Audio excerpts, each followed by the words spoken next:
सच्चा लगने लग जाता है। संसार में रक्त संबंध, ये शरीर के साथ बने हुए संबंध, ये संबंध सत्य नहीं है, क्योंकि ये आज बने हैं कल मिट जाएंगे, इनको मिटना ही है। और जो मिटने वाला है, जो नश्वर है, वो शाश्वत नहीं है, तो वो सत्य नहीं है। जो शाश्वत नहीं है वो सत्य नहीं है, वो तो झूठ है। और इस माया के कारण हमको वो झूठ ही सच्चा लगने लगता है।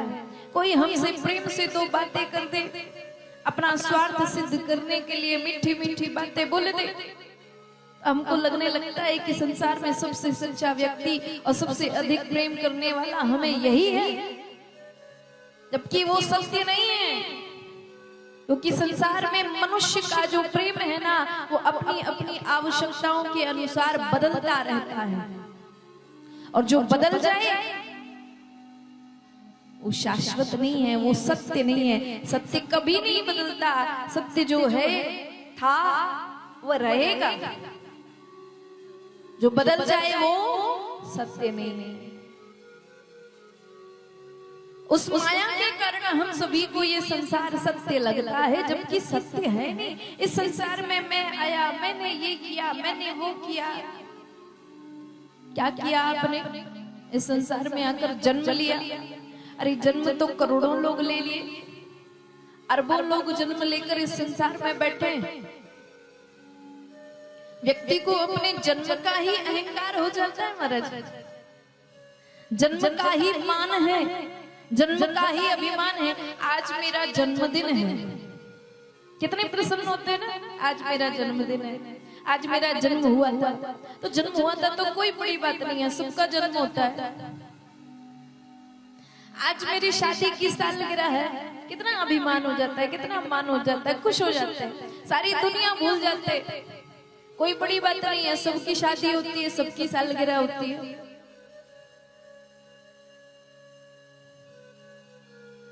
किसी को याद, सारी बातें याद होंगी, लेकिन किसी को ये याद नहीं है कि मेरी मृत्यु कब होगी। मृत्यु वाला दिन किसी को पता नहीं है, किसी को याद नहीं है। जबकि संसार का सबसे बड़ा सत्य क्या है? मृत्यु। और उस सत्य को याद रखते हुए जो मनुष्य जीवन जीते हैं ना, वो कभी दुखी नहीं होते। एक दिन सबको मृत्यु आने वाली है। कितना भी धन कमा लो, कितना पैसा कमा लो, कितना इस शरीर को सजा लो, एक दिन समाप्त तो सबको ही होना है। इसका अर्थ ये नहीं है कि आप जीवन के आनंद को भोगना छोड़ दो, नहीं। भगवान ने बड़ा सुंदर जीवन दिया है, सुंदर शरीर दिया है, सुंदर साधन दिए हैं, और परमात्मा ने जिनको साधन दिए हैं उन साधनों का आनंद भोगना भी चाहिए। क्यों? क्योंकि है ना, परमात्मा ने दिया है तो पर भगवान का प्रसाद मानकर ग्रहण भी करना चाहिए। लेकिन अपनी इच्छाओं को पूरी करने के लिए, अपनी मान्यताओं को पूरी करने के लिए कुछ भी करने लग जाना, ये गलत है। आनंद से, प्रेम से स्वयं रहो और दूसरों को भी रहने दो। ये जो खींचातानी लगी है ना, नहीं तू मेरी बात मान, नहीं मैं तेरी बात मानूं, यही कष्ट का कारण है। इसने मेरी बात नहीं मानी, आज से संबंध खत्म, ये गलत बात है। सही बात क्या है कि स्वयं का जीवन आनंदमय बनाओ और दूसरे को भी आनंद दो, तब तो जीवन सफल है। और यदि आपने सोच लिया कि दूसरों को कष्ट देकर मैं सुखी हो जाऊंगा, तो ऐसा कभी भी संभव नहीं है। दूसरा दुखी हो जाए, मैं तो सुखी रहूं। यदि आपने किसी को कभी कष्ट दिया है ना, तो आप सुखी नहीं रह सकते। इसलिए बार बार कहा जाता है कि अपने सुख से पहले दूसरों के सुख की चिंता करो, क्योंकि जब आप दूसरों को सुख देने वाले होगे, इसका अर्थ है कि आप स्वयं सुखी हो, तभी तो दूसरों को सुख दे रहे हो ना। मतलब अरे जिसके घर में धन है वही तो दूसरों को देने योग्य है, और जिसके खुद के ही नहीं है तो वो दूसरों को क्या देगा। हमारे अपने जीवन में सुख नहीं है, हम दूसरों को क्या सुख देंगे? नहीं, मैं भी सुखी रहूं और मेरे जीवन में जो भी आए, मुझसे मिलने वाला, मेरा संबंधी, मेरे आसपास के लोग, सबका कल्याण हो, सब सुखी रहे, ऐसी भावना अपने मन में लाना चाहिए।